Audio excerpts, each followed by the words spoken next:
Conversar sobre relações, sobre sexo e sobre amor próprio.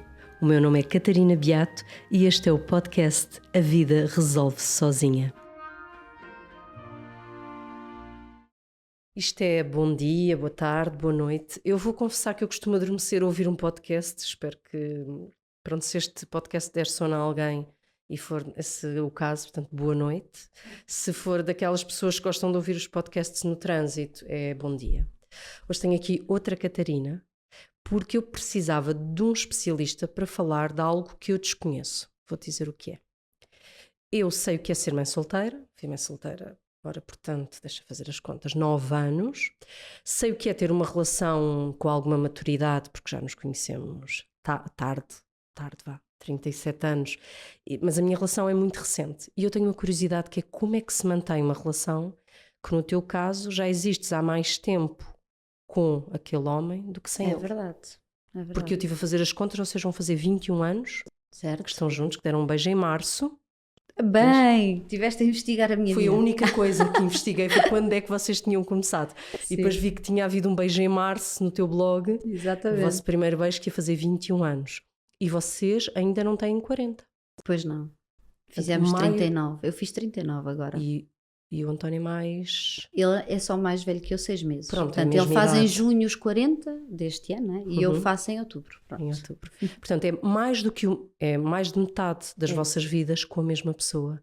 E o que eu queria perceber é como é que isso se consegue?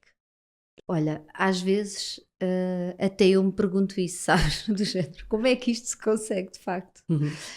Eu acho que acima de tudo, a nossa relação começou por ser de amizade. Nós éramos colegas da faculdade, estudávamos muito juntos, sim, jornalismo, na Escola Superior de Comunicação Social, em Lisboa, e começámos por ser amigos, ou seja, nós íamos estudar juntos e estudávamos mesmo, sempre fomos os dois muito bons alunos, e de conversarmos tanto um com o outro é que eu acho que depois essa amizade se transformou em alguma coisa a mais, não é? Claro. Que portanto, eu sou a vossa relação, vocês tiraram o curso há quantos anos? Começaram então nós entramos em 98. Portanto, Acabámos o curso em 2002. Ainda é mais do que os tais 21 Exato. anos. Sim, sim. E depois sim, nós entramos na faculdade no início de outubro e depois começámos a namorar em março, a seguir. Ainda estudaram um semestre. Ainda, sim, exatamente. ainda fomos colegas um semestre, fomos amigos durante um semestre.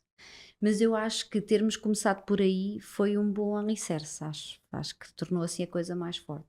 O mais engraçado é que quando isto passou dessa amizade para algo mais, eu não me apercebi. Isto é muito giro. Ou seja, quando ele, no fundo, se declarou, não é?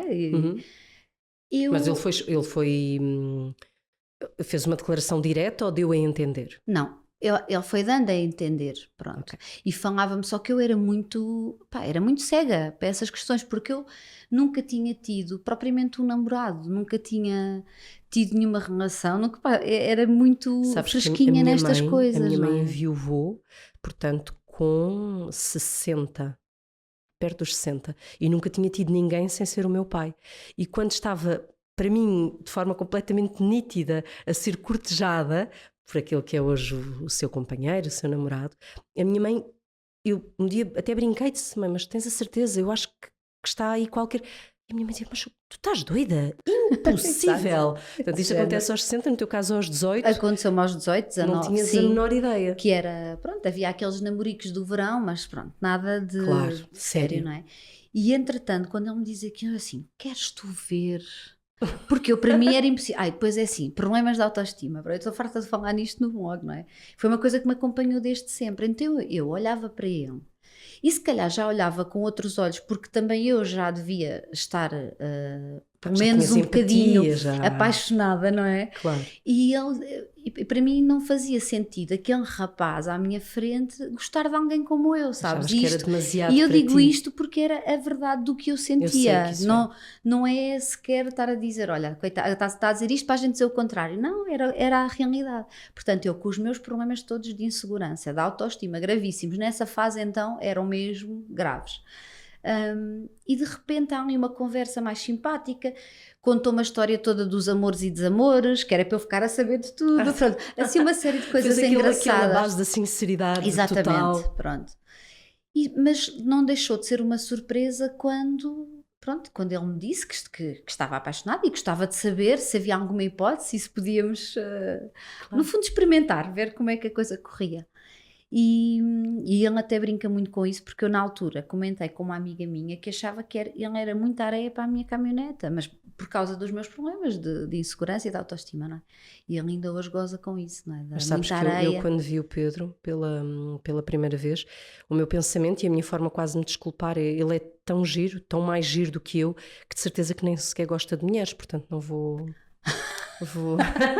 afastar no outro campeonato. Sim, ou seja, a minha ideia foi mesmo essa, que ele é tão giro que mesmo no meu campeonato seria areia demais para a minha caminhoneta, nem sequer está no meu campeonato. Tão engraçado. Eu sei qual é essa sensação daquela autoestima que nos está sempre a dizer que se calhar é demasiado para nós, que é uma parvoíce. Que é uma parvoíce muito grande, não é? Mas que na altura eu sentia mesmo assim. Para mim aquilo era a verdade, não é? Não havia outra verdade senão aquela. E eu achava estranho, assim, este rapaz deve estar doido. Ou seja, eu achava, ok, vamos começar a namorar. E passado pouco tempo ele diz-me que isto foi um erro. Porque é impossível, sabe? Era um bocadinho por aí. E quando é que isso passou? Antes de fazer a pergunta que ia fazer, mas quando é que essa sensação foi apaziguando? Eu acho que, lá está, mais uma vez, pela relação que já tínhamos, nós já nos conhecíamos bem, na verdade, das conversas todas, se calhar de 5 meses, todos os dias a conversar um com o outro. E então, às tantas, sem eu dar conta, aquilo eu já não tinha já não era uma questão, nem sequer tinha essa dúvida. Pensava, olha, seja o que for e dê o que der, e vamos nisto, pronto. E depois foi sempre tão bom, tão bonito, não é? Desde o início, que basicamente eu deixei-me levar. E acho que deixei-me levar estes anos todos, porque não houve assim, quer dizer, toda a gente tem os seus problemas, tem as suas crises, e tivemos crise e problemas e tudo, e mais alguma coisa que todos os casais têm, o que é normal e até é saudável. Mas na verdade não foi um caminho com muitos altos e baixos, na verdade. Eu olho para vocês e tenho muito aquela sensação da equipa. Vocês são uma equipa. Sim. Porque pela forma como se mostram, essa parte é a parte que eu vejo, não a parte que conheço, mas sinto-vos um bocadinho uma equipa, e acho que isso vai acalmando as inseguranças, não é? Porque quando somos uma equipa, os dois jogamos bem numa determinada área e não completamos-nos e não passamos um por cima do outro, não é? Mas aqui numa relação tão longa, Catarina, vocês viveram muitas relações durante esta relação, porque vocês mudaram, mesmo a nível de profissões, por exemplo. Sim. Se calhar estudavam algo e depois a vida levou-vos para outros caminhos. No início eram duas pessoas completamente anónimas, entretanto a vida acabou por vos tornar mais expostos. Portanto, foram muitas relações dentro da mesma relação. Olha, é quase, sabes aquela imagem mítica do Notting Hill, não é? Que ele vai avançando e as estações do ano passam. Sim. Que é muito bonita, acho que a imagem, em cinema, é a cena mais bonita para a passagem do tempo, não é? E o que eu sinto é isso, que é que nós somos outras pessoas hoje, porque é impossível. Eu tinha 18 anos, nem 19 ainda tinha feito, quando começámos a namorar. E hoje tenho 39, não é? Portanto, eu sou outra Catarina e ainda bem que sou, não é? Agora olho para trás e eu gosto mais da Catarina que sou hoje do que aquela Catarina, mas reconheço muito. Também. Não, sim, para além daquela é verdade, que tu é a maturidade, não é? Não é? Eu acho também que sim, e gosto muito mais de como eu sou hoje. Mas é engraçado que realmente nós passámos por muita coisa e muita coisa passou por nós. Mas na verdade, se eu for ver o que é a essência, não é? E olhar para nós os dois hoje, independentemente de tudo o resto e o contexto, nós somos os mesmos. Ou seja, são aqueles dois amigos que estudavam jornalismo. Mas somos os mesmos, porque as coisas principais e se calhar as razões pelas quais começamos existem. Portanto, apesar de realmente ter passado muita vida por nós, e é isso que tu dizes, nós tirámos os dois jornalismo, tentámos sempre não trabalhar nos mesmos sítios, apesar de termos o mesmo curso, e conseguimos. Mas depois ele também rapidamente percebeu que não era o jornalismo que ele gostava, porque ele gostava demasiado achava que a realidade era muito boa para se fazer comédia acerca dela, e então a parte séria ficava um bocado Ele gostava lado. de escrever, mas Gostava, de uma forma exatamente, dentro pronto. da forma dele. E depois acabou por investir mais na parte da comédia. Eu ainda me mantive jornalista durante alguns anos, mas depois também perdi o interesse e comecei a trabalhar em televisão na área de conteúdos, mas muito mais entretenimento. Portanto, ficámos os dois ligados, no fundo, à parte da escrita e dos conteúdos, mas completamente afastados do jornalismo. Mas pronto, mas como curso foi ótimo e deu-me bases muito boas e gostei imenso do curso em si. Mas pronto, para dizer que de Mesmo facto já trabalhámos. Vocês conheceram-se em Lisboa? Sim. E já viviam os dois em Lisboa ou vinham de zonas diferentes? Não, os nossos pais, os pais de um e de outros, sempre foram de Lisboa. Okay. E nós, a primeira coisa que fizemos foi sair de Lisboa. Já os dois tinham isso em comum? Sim. Tinham essa vontade. E nós fomos viver juntos muito novinhos, tínhamos 23 anos acabados de fazer, portanto éramos putos, não é? Claro. E para onde é que nós fomos? Para o Samuco, ao pé do Montijo. É perto? Porquê? Sim, é do outro lado da Ponte Vasta Gama. Quer dizer, perto, não, na altura não era nada perto. Não era nada perto, demorávamos 40 minutos a chegar a casa. Mas porquê que fomos para o Samuco? Porque tínhamos uns amigos que tinham uma casa muito engraçada no Samuco e baratinha, portanto nós conseguíamos entre os dois pagar. E eles iam viver para o Alentejo e nós dissemos, então nós ficamos com a vossa casa. E foi assim, aos 23 anos fomos viver juntos, pronto. E lembras-te desses primeiros tempos? Lembro-me dos tempos. Olha, voltámos a semana passada, fomos dar um passeio e voltámos à rua onde morámos. Voltámos a olhar para a casa. E ele falava, olha aqui o mercado, não sei o quê. E o que é que eu me lembrava da parte prática da vida, que era o mercado onde eu ia com o dinheiro super contado.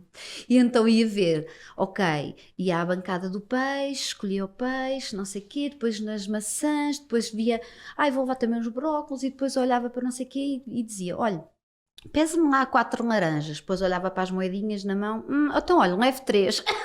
Lembras-te disso? O dinheiro super contado, o mês todo nós ganhávamos muito. Nós ganhávamos uma miséria, não é? Como jornalistas. Sim, 2 jornalistas. Esquece, pronto. Claro. E houve uma fase em que ele trabalhava no jornal A Capital, o jornal fechou e ele ficou no fundo de desemprego, não é? Portanto, ainda ganhava menos. Claro. Pronto. Portanto, dinheiro super contado. Eu estressava imenso com essas coisas, do género.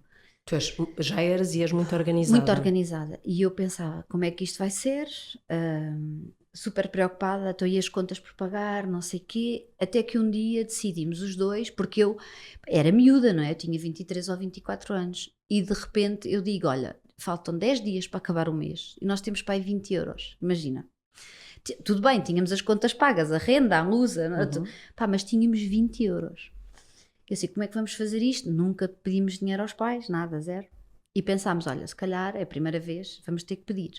E aquilo custou-me tanto que eu desatei a chorar. Aquilo foi uma coisa para mim terrível. Claro, era quase como agora se tivesses vou pedir dinheiro aos meus ceder. pais, tipo, eu saí de casa super independente e agora vou pedir dinheiro, achei aquilo uma coisa. E repara que eu fui para a faculdade, eu tratei da minha bolsa de estudo, a partir do momento em que eu entrei na faculdade, os meus pais nunca mais me deram dinheiro para nada, porque eu fazia questão de não querer. Claro, e depois a pessoa sente orgulho nessa independência. Tive sempre, apesar do meu curso ser exigente, eu tive sempre part-times, eu traduzia coisas, trabalhava no escritório de advogados, montes de coisas sempre para ser autónoma. Para mim era uma coisa muito... E eu sou a filha mais velha, portanto nem era o exemplo de ninguém, era uma coisa minha. E eu acho que era mesmo muito minha. E depois ter que pedir dinheiro, e aquilo foi uma situação, eu lembro-me como se fosse hoje, que eu desatei a chorar, porque para mim aquilo nem era uma questão de orgulho, eu senti mesmo ferida na minha liberdade, sabe? Não sei explicar muito bem. Eu percebo. Mas comecei a chorar, e tivemos uma conversa e ele disse-me, olha, a partir de hoje, a falta de dinheiro não é problema. E sabes o que é que isso resultou? É que nunca mais tivemos problemas na vida, porque nós dávamos bem. A partir do momento em que estabelecemos que aquilo não era um problema, deixámos de ter problemas. E pronto. E foi assim até hoje. Ou seja, vocês conversaram sobre uma coisa que acabava por criar mal-estar na relação e estabeleceram que daí não poderia podia ser problema. Ou seja, uma fonte de discussão, exato, mas seria algo que iam resolver em equipa. Exatamente. Já aproveito, porque o podcast aqui, a intenção é conversarmos um bocadinho sobre o amor e sobre as relações, mas sem dúvida o dinheiro é das principais razões pela qual as pessoas discutem. E não estamos a falar só de pessoas que às vezes têm necessidade, às vezes até há dinheiro e as pessoas discutem. E acho que isso, na vossa essência, também foi importante, essa tomada de decisão, a forma como partilhavam. Foi super importante, porque a partir desse momento eu percebi, e a nossa vida mudou, nesse aspecto um bocadinho e melhorou, como é natural e ainda bem, mas o que é que isso fez? Com que nós desvalorizássemos o dinheiro, e desvalorizar não no sentido depreciativo. Nós pensámos que a partir do momento em que não nos faltasse, ele não teria importância nenhuma, e não teve, de facto, até hoje. Ou seja, para nós a nossa relação com o dinheiro é, ok, precisamos de mudar de carro. Que carro é que podemos pagar sem ficar aqui entalados, que é a expressão, não é? Claro. E pronto, e tu sabes, porque somos famílias numerosas, não é? Portanto, nós temos que pensar em muita coisa. E na altura éramos só os dois. Que carro é que podemos... Então é este, pronto, é uma boa opção. É económico, é não sei o quê, é isto que queremos para a nossa vida. Com a casa. Queremos uma casa sustentável, vamos perceber que escolhas é que temos que fazer. Eu uma vez li um post teu, e eu identifiquei-me com aquilo assim nas horas, porque tu dizias que a tua vida na última semana era andar com a folha, na última semana não, nos últimos meses com o Excel. Sim, sim. E nós também, porque nós tínhamos a casa que queríamos fazer, e entretanto a casa é o resultado entre aquilo que era o nosso sonho e aquilo que é a nossa realidade. Ou seja, o meio termo conseguimos, o que já é ótimo, e eu estou super feliz e quero muito ir para lá morar, mas com o Excel na mão, ok. Queremos aqui uma pedra que é mais bonita, por isso mais cara para a cozinha, então vamos reduzir outra coisa. Mas é uma coisa em que és tu mais... Somos os dois muito parecidos nisso. São os dois parecidos? Que é, não somos propriamente forretas, no sentido em que não deixamos de fazer coisas porque custam dinheiro, mas pensamos muito bem se aquilo nos faz falta. Ou seja, não somos nada ligados às coisas materiais.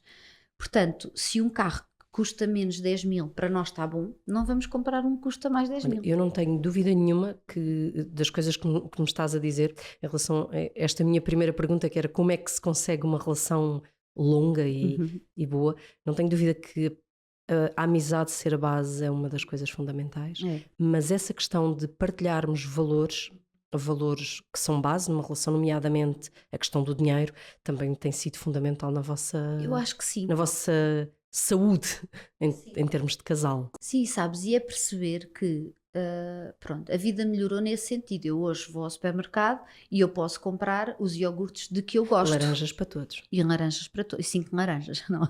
Laranjas para todos. Só comem uma. Mas eu lembro-me de ir e escolher os iogurtes de marca branca, e era os que eu comia. E hoje, eu, por exemplo, não posso consumir a caseína. Tudo o que é proteína do leite, eu não posso comer. E esses iogurtes são mais caros, mas eu não os compro com peso na consciência, como é lógico. São os que são melhores para mim, são esses que eu trago. E noutra altura eu comprava iogurtes naturais da marca do supermercado onde fosse, não é? Porque era o que eu podia pagar. Pronto. Ou seja, e esta liberdade, tu às tantas podes escolher outras coisas para a tua vida, tu também pensas, mas isso faz-me falta, não me faz falta, se é uma coisa importante em termos de saúde, tudo bem, mas fazes aqui uma série de... Imagina que tinhas casado com alguém que ao longo da vida até se podiam ter conhecido no mesmo patamar ou na mesma forma de encarar as questões do dinheiro, mas que ao longo da vida o teu marido tinha passado a ser alguém que tinha começado a dar valor a grandes carros, a coisas caras. Eu perdia muito o interesse. E se calhar seria um ponto de ruptura, não é? Sim. Porque nós temos uma imagem, que é a imagem que está cá fora, e como nós olhamos para uma figura que é pública.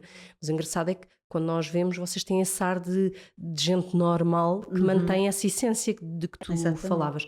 E a questão da exposição foi difícil? Ou tu sentiste de alguma forma foi outra fase da relação? Ou surgiu de forma tão natural que nunca foi uma questão? Na verdade, surgiu de uma forma natural. Quase como na altura em que ele ficou desempregado da capital, surgiu uma proposta. Eu na altura trabalhava em 2 jornais, porque era correspondente do Diário de Notícias e trabalhava no jornal regional, porque só a ser correspondente ou só a trabalhar no jornal regional eu não conseguia pagar as contas. Pronto. Então eu tinha 2 trabalhos, basicamente. Trabalhava imenso na altura. E o que acontecia é que houve uma proposta para ir trabalhar para o Raminhos, ir trabalhar para uma produtora de televisão. E eu já há muito tempo que estava fartíssima de ter estes 2 trabalhos, e estava já um bocadinho farta deste jornalismo regional em que tu encontras sempre as mesmas caras, as mesmas pessoas, o presidente da Câmara que é o presidente da associação, que é o presidente dos bombeiros, que é o presidente... Eu estava muito cansada do jornalismo regional. Ainda estavas no Samuco. E ainda estava no Samuco. E nem sequer trabalhava o conselho ali, não trabalhava à margem sul, trabalhava tipo Louros ou Odivelas, porque era a vaga que havia. E então eu ia de carro, fazia quilómetros, ia lá passar o dia para conhecer a realidade das pessoas. Vai, era assim uma cena incrível, mas aprendi imenso e só me fez bem. Mas, e na altura surgiu essa proposta e eu olhei para a proposta que era para ele e pensei, o que eu dava agora para largar os 2 jornais e ir trabalhar para uma produtora de televisão. Mas fiquei caladinha, porque então ele é que estava sem trabalho, portanto, e de repente os dois olhámos para aquilo e dissemos, e se isto até fosse um bom momento para eu, no caso dele, começar a apostar mais na comédia, escrever mais comédia, começar a atuar em bares, e se fosse por aí? Eu disse, então vamos arriscar. Eu saio dos jornais e vou para a produtora de televisão.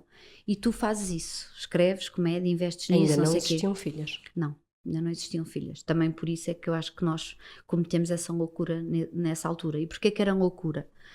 Porque para esse trabalho em televisão, na produtora, havia 3 pessoas que se iam candidatar e só ficava uma, e tinham que estar 1 mês à experiência. Ou seja, era um risco. Era um risco muito grande, porque o dinheiro contadíssimo, não é? E, ou seja, das 3 eu ficava, mas esse mês não ia receber, porque era a experiência, e ficava os outros. Ou então eu ficava esse mês, não ficava, e estávamos os 2 sem trabalho. E nós decidimos que íamos arriscar na mesma. E pronto, felizmente eu fiquei.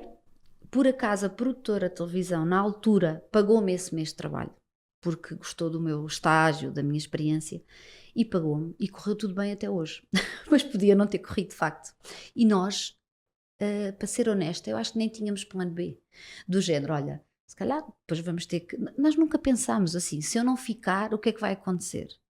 Foi naquela, olha, vamos tentar. Mas foi o vosso lado organizadinho que fez com que a questão, por exemplo, dos filhos só surgisse quando a vossa vida já era mais estável a nível económico. Exatamente, pronto. Mas demos esse salto, os 2, não é? Porque foi um bocadinho um salto para o abismo, não é? Na verdade, vendo agora as coisas desta distância, quer dizer, mas correu bem para os dois, porque de facto correu bem para os dois definir em termos de trabalho. Exatamente, e na altura ele começou a escrever, ele até criou um blog que era o Samuco ao Rubro, porque ele passava a vida no Samuco. Pronto, Samuco ao Rubro. Vocês têm os dois um fascínio pelo lado mais... por aqueles lugares mais rurais, mas perto da cidade, não é? Sem dúvida, nós sempre procurámos fugir a Lisboa. Mas os dois... E os dois nascidos e criados em Lisboa. Só que o Raminhos, quando era miúdo, ia passar férias para o Alentejo. Portanto, campo, praia. E eu ia para a Lausanne, campo, rio. Interior. Estás a ver?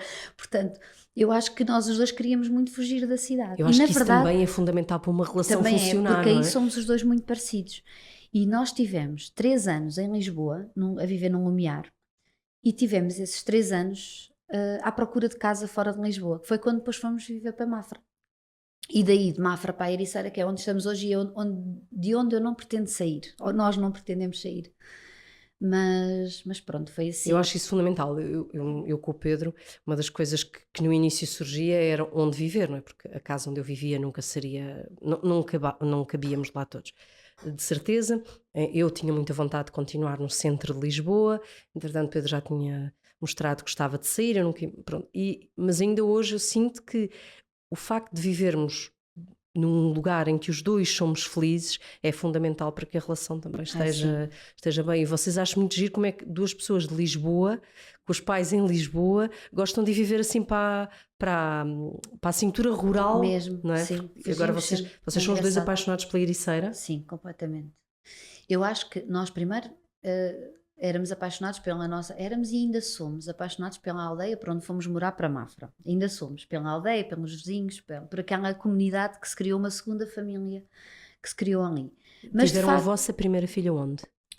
A Maria Rita ainda viveu 1 mês na casa de Lisboa, okay. E com 1 mês, estás a ver que é uma idade ótima para se fazer mudanças, não é? Sim. Portanto, isso é outra coisa da nossa vida, sempre foi vocês gostam timings fantásticos. Vocês gostam do abismo e de alguma adrenalina, é isso? Pronto. Então nós casámos e no mês em que casámos é que nos mudámos para Lisboa. Ou seja, no dia em que nos casámos, tínhamos metade das coisas no Samuco, metade em Lisboa, metade nos Olivais em casa dos sogros, bem...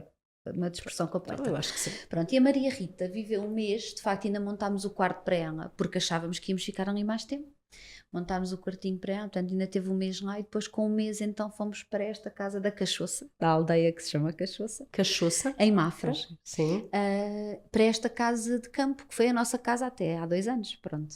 E pronto, e sempre gostámos imenso do sítio, da casa, de tudo, mas depois começou a surgir este projeto da casa sustentável, começou a falar mais alto e de repente pensámos, não, está E também na a questão altura, do terreno, não? De terem mais sim, espaço. sim, termos mais espaço também fez a diferença. Pensar aqui um bocadinho, queríamos ter árvores de fruto, queríamos É uma ter as certa nossas loucura coisas. em conjunto, sim. É. Também aquele vídeo em que o teu marido acompanha de forma tão amorosa o teu trabalho de parto, Sim. é de qual das tuas filhas? Da terceira, da última. É? É. Porque vocês saem da cidade, vocês não Pois, estão a nós sair. estávamos nos Olivais, em casa dos meus sogros. Então é isso, estava porque eu tenho a imagem, Sim, a mas tua imagem, o teu ar de pronto, ok, eu vou aguentar com tudo isto ao mesmo tempo, e eu lembro-me dos ainda mais prédios onde estás as a sair. piadas deste homem ao meu lado. Sim, como é que, eu acho que, ao contrário da imagem que temos, eu acho que vocês são os dois com um humor muito parecido. Não acho Sim. que seja Sim. um com muito sentido de humor e o outro a aguentar o humor. Não, acho que Exatamente, vocês têm um não. sentido de humor muito parecido. Sim, em minha casa,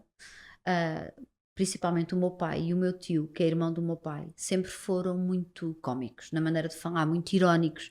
Ou seja, eu cresci com isso, é uma coisa que está no meu ADN. Eu acho que se calhar por isso também eu vi ali qualquer coisa no Se Raminhos calhar foi por mais isso do que vocês, quando conversaram os primeiros dias certeza. enquanto estudavam, de certeza que que trocaram achámos alguns que já nos momentos em que perceberam conhecíamos. que tinham o mesmo tipo de humor. Porque eu também sempre usei muita ironia, sempre fiz muito piada das coisas. Para mim a piada sempre foi aquela fuga para uma situação menos cómoda ou mais... E procurava fazer uma piada tipo para desanuviar, não é? Aquela coisa. Portanto, eu sempre vivi com isto do humor e da sátira e de ser irónica, e eu acho piada a isso. E ainda aqui há tempos o meu tio dizia isso, que eu e a minha irmã, a Sara, que é a do meio, que tínhamos muito essa coisa já em miúdas de ser muito irónicas, que a Maria Rita também tem, a mais velha, e a mais nova revela-se também que também tem. Portanto, eu acho que isto é um bocadinho uma coisa da ADN. A Maria Rita é aquela que aguenta melhor o humor dos vídeos do Raminhos? Sim, de início era a que extravasava mais e que fazia as birras e chorava e não sei o quê, mas agora é a que gosta mais de ver os vídeos primeiro, acha ao máximo, e depois é que tem mais jeito para as palhaçadas, como nós dizemos, mas na verdade a miúda tem mesmo jeito para a representação. Só que também tem outra coisa, que é muito tímida. Então Pois, nós era isto que eu já me a recordava. incentivámos a pô-la no grupo de teatro, até lá de Mafra, e ela diz, posso ir só aos ensaios ou tenho que ir atuar? Claro. Eu disse, filha, acho difícil ir só aos ensaios. Então não quero ir. É Porque mais ela não vai, é tímida. mais tímida. É, Engraçado. E depois agora, quer dizer, a terceira, é que veio a espalha-brasas? completamente. É mais parecida com o pai. É? Mesmo na forma de estar? Ela ou é tão parecida que ela orgulha-se quando dá um pum mais sonoro, porque acha que sai ao pai. Estás a ver os géneros, não é? Pronto. É toda uma dinâmica. Não estavas à espera de falar de puns nesta Não entrevista? estava, porque a minha pergunta a seguir era ainda mais íntima.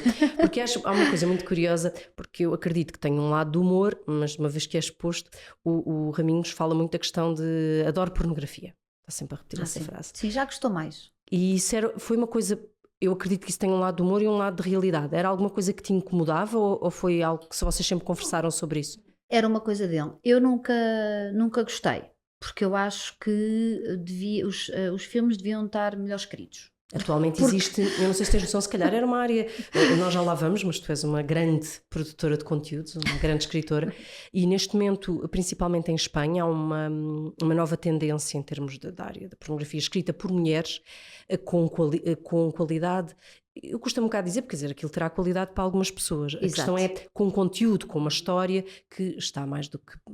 Ou seja, feito o estudo, era uma área que faltava, porque eu acredito que existam homens que tenham falta de pornografia com alguma sequência, eu pelo também menos. acho que sim. Mas eu acho giro quando o Raminhos faz piadas com isso, ou mesmo aquelas coisas que ele às vezes põe no Instagram com um post em que só se vê o rabiosco de alguém, e acho que tu sempre lidaste com isso com uma segurança que parece que é contraditória às coisas que dizes, porque tu falas de ti como insegura, mas eu acho que tu na relação és exatamente o contrário. Para já a pornografia era uma coisa que era dele e que eu respeitava, era o espaço dele. Da mesma forma que ele respeitava, como é lógico, o facto de eu não gostar de ver. Portanto, aquela coisa dos casais, e que acho que até pode ser benéfico, de verem filmes juntos, para nós nunca existiu muito, porque eu via 5 minutos e eu fartava-me, eu assim, pá, isto não tem argumento nenhum, não conseguia olhar para aquilo de outra maneira. E uma pessoa trabalha em televisão, e na altura trabalhava em televisão, e eu estava a ver as falhas de raccord, então, mas ele primeiro tinha as meias calçadas, agora já não tem, agora tem outra vez. Não tipo, funcionava. Não funcionava, eu estava a ver os defeitos técnicos das coisas, a iluminação. Que iluminação é isto? É péssimo, não sei o que. E às tantas aquilo não fazia sentido nenhum. Ele argumentava, e tinha alguma razão, que o facto de ver pornografia o tornava melhor em algumas coisas. Porque ele sabia, porque ele aprendia e sabia fazer. E eu, tudo bem, então era uma coisa dele, na verdade.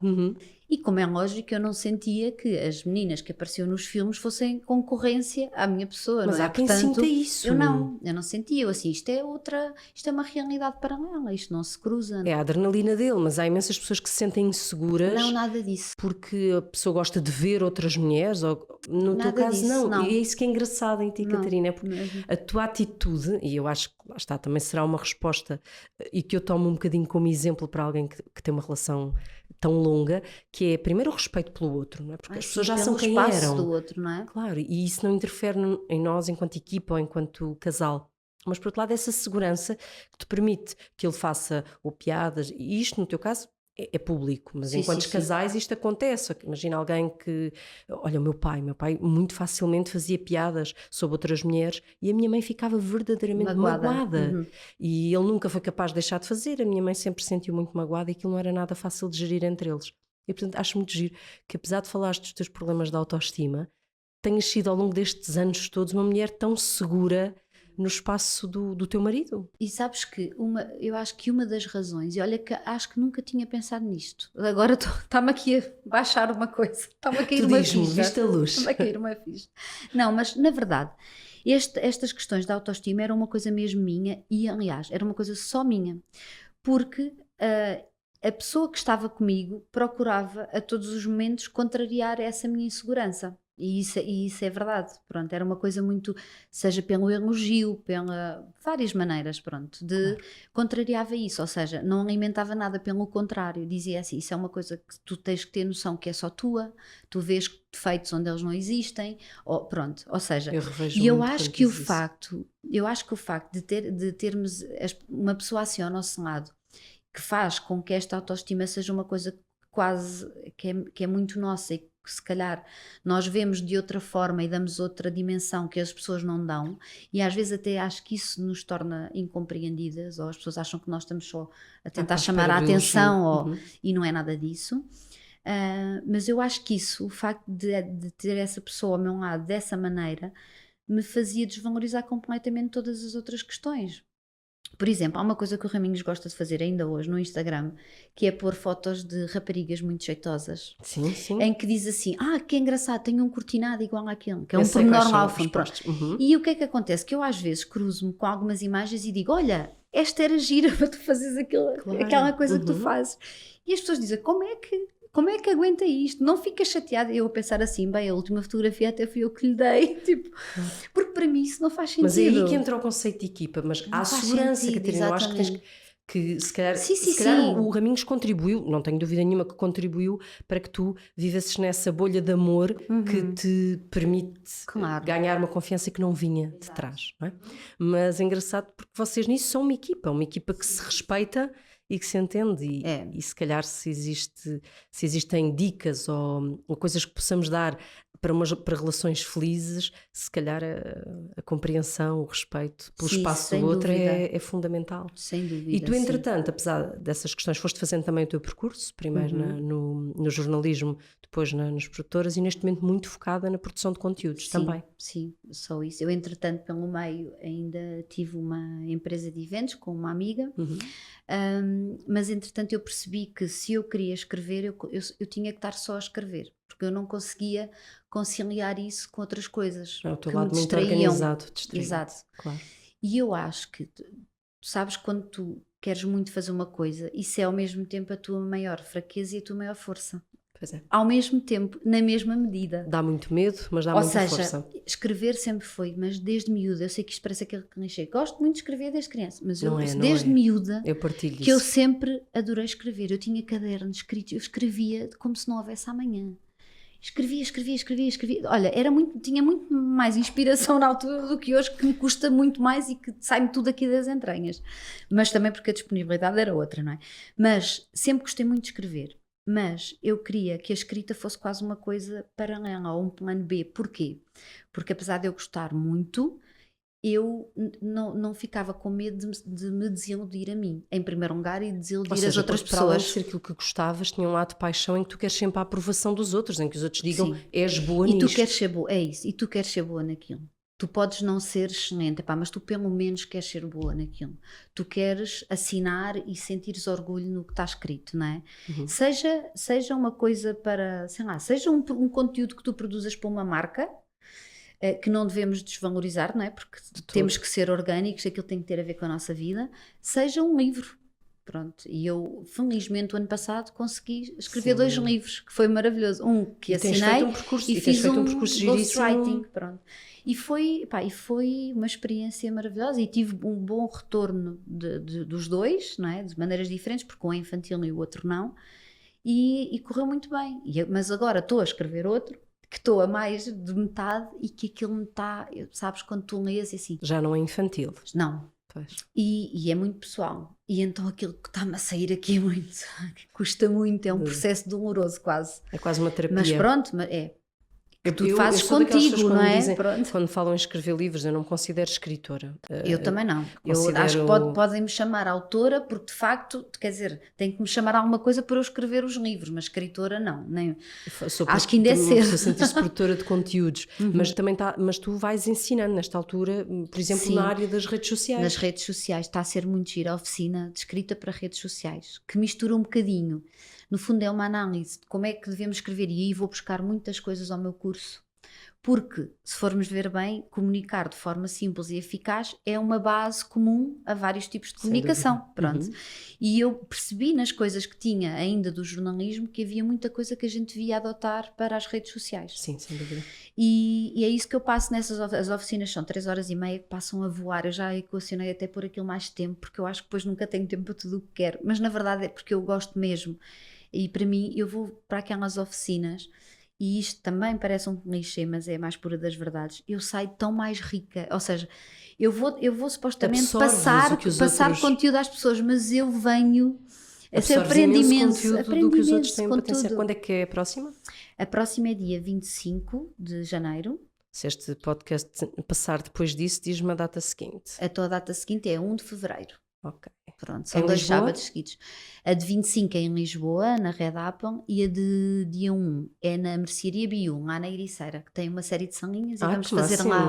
Pronto, agora tudo vai para a Ericeira. Pronto, isto não há nada como ser apaixonado.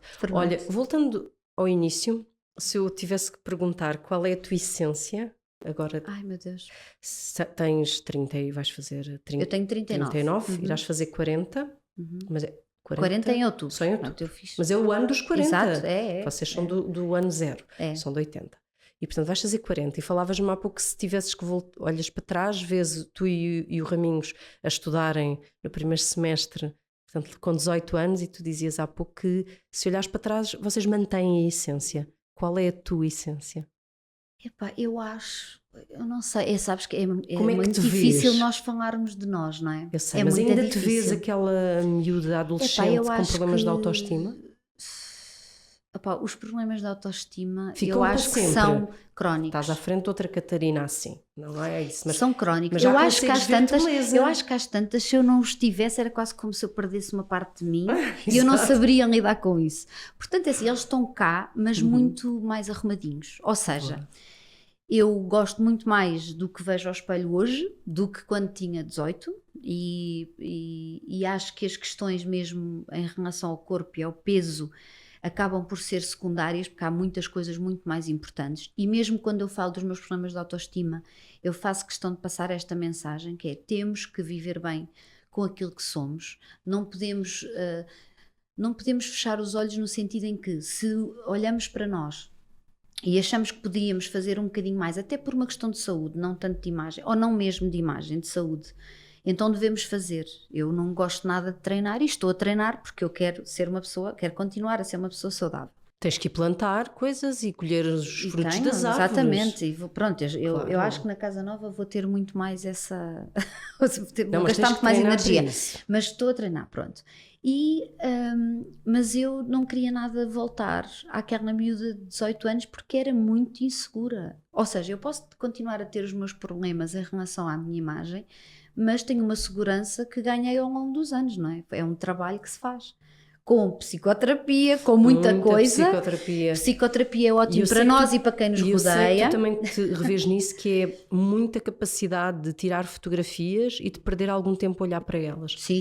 Porque eu era uma pessoa que, como tu, evitava muito ser fotografada, entretanto a vida empurrou-me para aí. Quando emagreci... E não é por acaso que a vida nos empurra para aqui, é o nosso caminho, mas temos que enfrentar isso. Também aceito isso. Por exemplo, eu quando emagreci, vivi um período de vaidade extrema, não é? Porque nunca tinha estado naquele lugar, e quando recuperei peso, a minha sensação foi, pronto, eu voltei àquele lugar escuro onde eu não me quero ver. E contrariar isso foi fundamental. É difícil.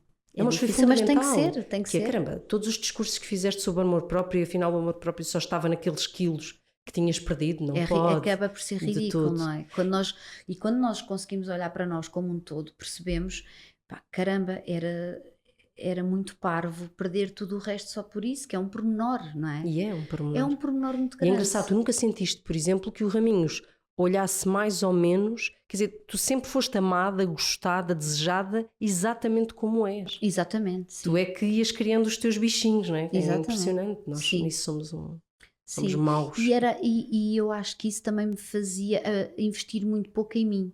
E depois também o facto de ter tido 3 crianças, não é? Que foi um período que, quer dizer, tu quase não olhas para ti, Foram muito por isso seguidas. é que o meu blog se chama 7 da tarde e ainda não lavei os dentes, porque eu com as 3 em casa eu percebi que eram 7 da tarde e de facto eu ainda não tinha lavado os dentes naquele dia. Portanto, tu passas completamente para o segundo plano, mas agora eu acho que houve assim uma espécie de uma grande poeira, e a poeira começou a assentar, e então eu vou fugindo dessa poeira e vou investindo um bocadinho mais em mim também. Eu também aprendi isso. A relação sentiu essa poeira dos filhos, das muitas filhas? Epá, eu acho que se calhar senti mais eu, porque para ele sempre teve tudo bem. Na verdade, sabes? É assim. Sim, é aquele pai apaixonado pela parentalidade e pelo fascínio da família grande. Se ele pudesse, continuava a ter filhos, não é? Eu é que não quero ter mais, portanto, já por aí se vê. Se calhar ele ainda te arranja uma petição. Não, eu já lhe disse, se ele quiser ser, pode ser, mas é com outra pessoa qualquer. Não vai, não acredito. Acho que não é por aí. Eu não quero. Não, mas eu acho que é investir um bocadinho. Tu é que por exemplo, em psicoterapia. Mulher, sentiste muito cansada? Eu senti muito cansada, e eu acho que o meu cansaço e o facto de eu me sentir uma velha, houve uma fase grande da minha vida em que eu me senti quase como uma velha, e eu acho que isso se notava. Eu hoje olho para fotografias ali, se calhar entre a Maria Inês e a Maria Leonor, portanto entre a segunda e a terceira, que ainda foram 4 anos, não é brincadeira, entre uma e outra ter nascido. E eu olho para aquele período e penso assim, caraças, eu desinvesti, eu desleixei-me de uma maneira. E não teve a ver com o peso. Não. Teve a ver, eu olho assim, mas que cabelo era este? Mas que cara era esta? Tipo, nem um risquinho punha nos olhos, pá. Era mesmo, nem os mínimos olímpicos eu fazia, não é? Portanto, eu penso assim, caramba, Mas é muitas vezes nessas fases que as relações vão ao ar. Ou seja, a pessoa está completamente desconectada da parte do eu, quer dizer, o eu é mãe também, não é isso, mas o cansaço é tanto que deixas de existir noutras dimensões da tua vida, e é nessas fases que as relações às vezes arrebentam. Exato. Achas que o facto do Raminhos ser um homem tão dedicado, ou com uma visão de família tão forte, fez com que para ele isso não... Sim, para ele não teve importância. Não teve de todo. Aliás, nós só tivemos 3 semanas separados nestes 20 anos. 3 semanas. 3 semanas, e foi antes de termos casado e antes de termos filhas. Portanto, sim. Portanto, a partir daí nunca... Quer dizer, estamos separados quando o trabalho assim o dita. Sim. E eu acho que isso é outra coisa importante para estes 20 anos. O facto de ele ter um trabalho que às vezes o afasta, que dá para sentir saudades e falta, não é? E isso também é bom, não estarmos sempre juntos, porque seria uma canseira. Não, mas sim. E depois, psicoterapia, muito importante para nós e para quem nos rodeia. E eu lembro-me perfeitamente que houve um dia que na psicoterapia a minha terapeuta disse assim, agora o exercício para esta semana é todos os dias vais tirar uma selfie.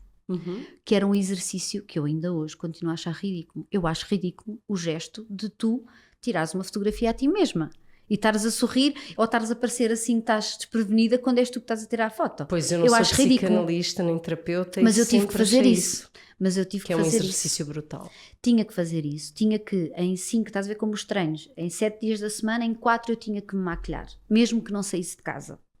Então eu aprendi, porque parece uma coisa, as coisas de imagem tendem a parecer-nos fúteis. E são pilares na nossa vida.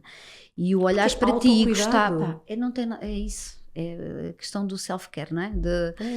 E é mesmo muito importante. E eu às vezes estou o dia inteiro em casa a escrever e eu ponho, nem que seja um risco nos olhos, para eu gostar de me olhar ao espelho. Não está lá mais ninguém. Estou sozinha. A selfie ficas melhor. Estás a ver? Se eu tirar uma selfie eu estou melhor do que se não tiver o risquinho. Então pronto, saudades, era amizade, saudades. Opa, o respeito. Como é que vocês se imaginas velhinha?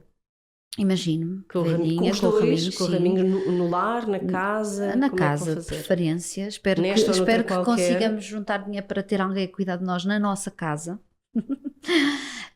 Nesta ou noutra do género. Pagar as Marias têm que começar a fazer uma poupança para isso. Para isso, não é? Nós estamos a fazer uma poupança para elas agora e elas depois vão ter que fazer para isso. Mas sim, imagino, e muitas vezes quando vemos assim aqueles casais velhotes de mãos dadas, nós dizemos, tanto eu como ele, dizemos assim, olha, nós vamos ser assim. De pantofinha no assim? Pé. A passear na passear, está tudo bem, a passear, a ver as filhas a crescer, a ir ao mercado. Avós? Sim. Avós, sim, acho que sim, se tudo correr bem. É por aí, sim. Eu gosto, olha, eu não te vou prender mais, primeiro porque eu quero que tu vás treinar, porque eu sou daquelas pessoas que não têm nada a ver com o peso, mas digo, treinem porque o treino muda mesmo a nossa perspectiva e em termos de qualidade de vida. Eu não gosto de nada, vou sempre contrariada, mas depois fico tão bem depois de treinar, não é? E para ti desejo o mesmo que para mim, que lá para o verão possamos trocar visitas nas casas novas. Espero que sim. E obrigada, Catarina. Sim, obrigada eu gosto muito de ti porque me revejo em muitas coisas disso.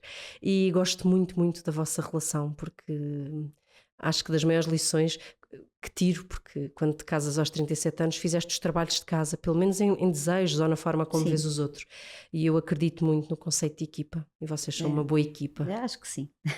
Felicidades, muito obrigada, igualmente. Trazer-te cá novamente para falarmos, por exemplo, sobre como é que é isto de facto de aguentar as relações com muitas crianças em casa.